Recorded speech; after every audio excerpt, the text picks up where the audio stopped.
Day. And I'm Richard Day. We're both chiropractors. We've been in practice together for 11 years. Married for 10. With 3 beautiful little girls. We know it's possible to have an exceptional practice that's built around your life. Because we've done it. So we've created this podcast, the Lifestyle Practice Builders Podcast. We'll interview chiropractors, answer questions, and bring you resources to help build and grow your practice. So let's get this party started. Welcome back to the Lifestyle Practice Builders Podcast. I'm your host, Dr. Haley Day, and today I'm going to talk about the step-by-step guide for saving money while in chiropractic school that I wrote several years ago. I get messages about this often on Facebook or through Instagram, and I'm always excited because this is something that I set out to do in the beginning of school, and I made a plan and I followed it through and I did a good job and it worked out. Sometimes we put plans together and they don't work out. So this is something that I am proud that I did. And I want to share with as many of you as possible because I know we all want to graduate school with as little debt as possible and money in the bank in case, when you have money in the bank, it allows you to make choices. So whether you're trying to be an associate, it'll allow you to make the best associate decision for yourself. If you want to be an independent contractor, you can have money in the bank to do that. And as well, if you want to open your own practice. But not many of us realize that when you are in school, you have the ability to save money and also graduate with less debt than others are going to graduate with. So I'm going to tell you a little bit about how I did it, and hopefully you'll have some takeaways about things that you can do while you're either before you're starting school or while you're in school, or even if you're in practice. If you go to the step-by-step guide that I have on our blog, then you can download a savings checklist and a budget worksheet, and this will help you regardless of where you're at. So visit lifestylepracticebuilders.com/blog/savings. I will also link to this at our Instagram. So if you're not following us on Instagram, follow us there at Lifestyle Practice, and you should be able to find us. I think it's at Lifestyle Practice. Yes, for sure. Many of you are following us there, and we appreciate that. We love to follow you back and see what you're posting about. So find us probably on your phone at Lifestyle Practice. I will link there. If you go to our Linktree link in our Instagram bio, I will also link to this blog where you can download the savings checklist and budget worksheets. This is something that I did. I kind of had the plan to graduate with, as much money as I could and as little a debt as possible. I went to the financial aid meetings. I paid attention and really listened and tried to come up with a plan that would work for me. One of the main things that actually both Rich and I did that I think is extremely important is that we started school debt free. So if you haven't started school yet, you have credit card loans or any other kind of loan, I would try to knock that out before starting. Rich had a really good job that he worked a lot of hours that last year before he started school, and he was able to knock out a lot of his debt before starting. And then I didn't have much debt, and I was able to start actually with some money in the bank. The next thing that I did was that I kept working. I worked through school. I kind of did whatever I could. When I first started, I worked at a health club. I also helped my dad. He had had a bad accident and separated his pelvis. And so I took care of him, and he paid me to be his assistant. I also I was a work study on campus. I had a mentor early on, one of the teachers that kind of took me in and helped me out. He got me a job, and I worked in the undergrad office all the way through school. So I was able to do that and work several hours a week in my own office and have the luxury of being on campus, fitting that time in when I wasn't in class or doing other things.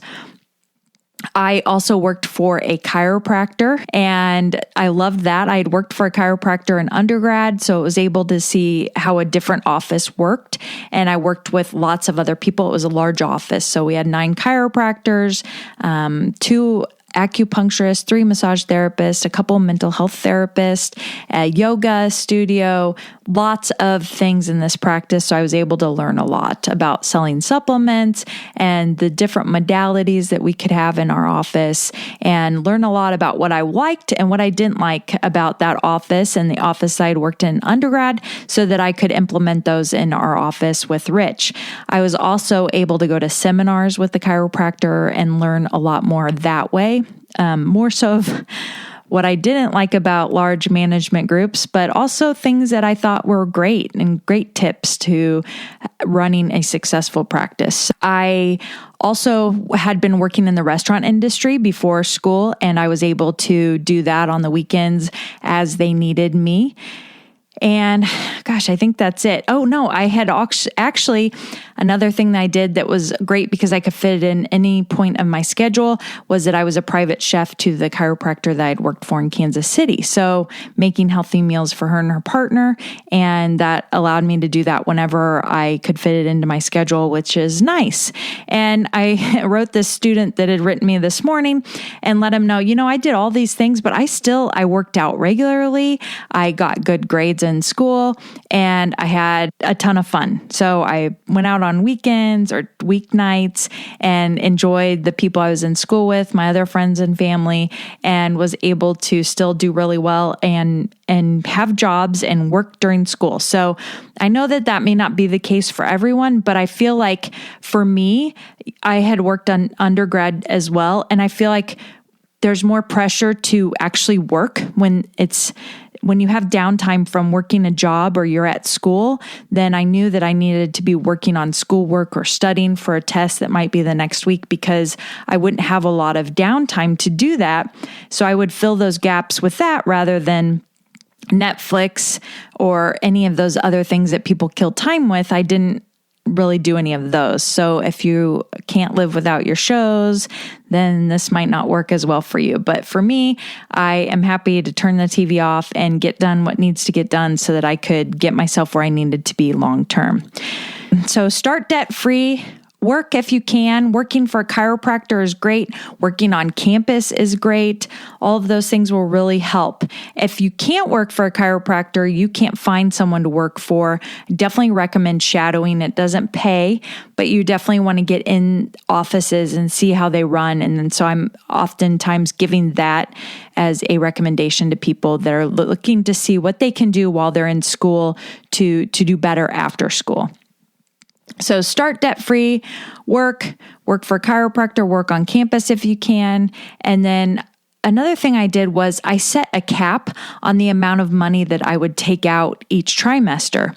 So I wouldn't ever borrow money to live on. I only borrowed part of the tuition. And doing this, there's less interest because I'm taking out less money. And there was a higher percentage of the student loans that were subsidized. And then there were less origination fees. So this is for when I went to school. I don't know how much of that part of it has changed.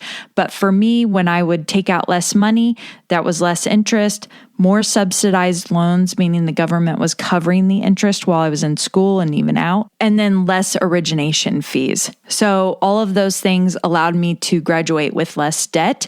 When I had more of a plan for after school, I did start taking out more money so that I could have savings, and I was still making money outside to pay for my living expenses. So I was able to save more of the money for practice startup. I did end up taking out more money towards the end, but I was saving it for practice startup. I wasn't using it to live or to do any of those things. Or I was using it to live and saving the money I was making in my other job. I think that's probably the better way they would like you to do that. So I was saving money and still taking out loans. So those are all of the things that I did. I wanted to share with you. I also have a list of chiropractic student loan hacks or money saving tips, a checklist, and the budget worksheet on our website at lifestylepracticebuilders.com/blog/savings. Again, you can visit there and download this information. And then also I wanted to touch on, Rich and I, we kept making these smart decisions after graduation. So bought a condo out of school. It was very nice. So we had a nice place to live, but we didn't have to take care of a lawn or, even clean very often because it was a smaller space. So we just had what we needed. And we had a pool and a workout facility and parks, and we lived in a larger neighborhood, but we didn't have to take care of a house. So I think that was really good. We also were able to make money on the investment of buying the condo. So when we sold it, we made money. And that's another way that we have another stream of income, is that we were able to then make money on real estate, on the condo, and then again on our next house. And if we sold our house today, we would make money on it. So we have been able to continue making financial decisions that have benefited us. So I think the best thing you can do is make a long-term plan for you to follow some of these money-saving tips and to set a budget that is going to help you reach your goals. So if you want to, there's another blog on chiropractor goals. So it's lifestylepracticebuilders.com/blog/chiropractor goals. That's another one that you can check out that can help you set some goals for yourself. Or if you have the Chiroplanner, a lot of that's in the Chiroplanner to make some of those decisions and to help you reach those goals too. I am excited for you all. If you have any questions, don't hesitate to reach out to me. I'm in the DMs of Instagram or Facebook and always happy to help. I love hearing from you guys and helping. I'll send resources if I can. Take care and have an awesome week. If you enjoyed this podcast episode, please share it with your friends on Instagram and Facebook. And for those of you who are already subscribers, we really appreciate it. Thanks for the reviews. We love reading those and knowing that you're loving the podcast. If you're looking for more tips and inspiration, be sure to check us out at lifestylepracticebuilders.com or join our business and marketing Facebook group for chiropractors at facebook.com/group/lifestylepractice.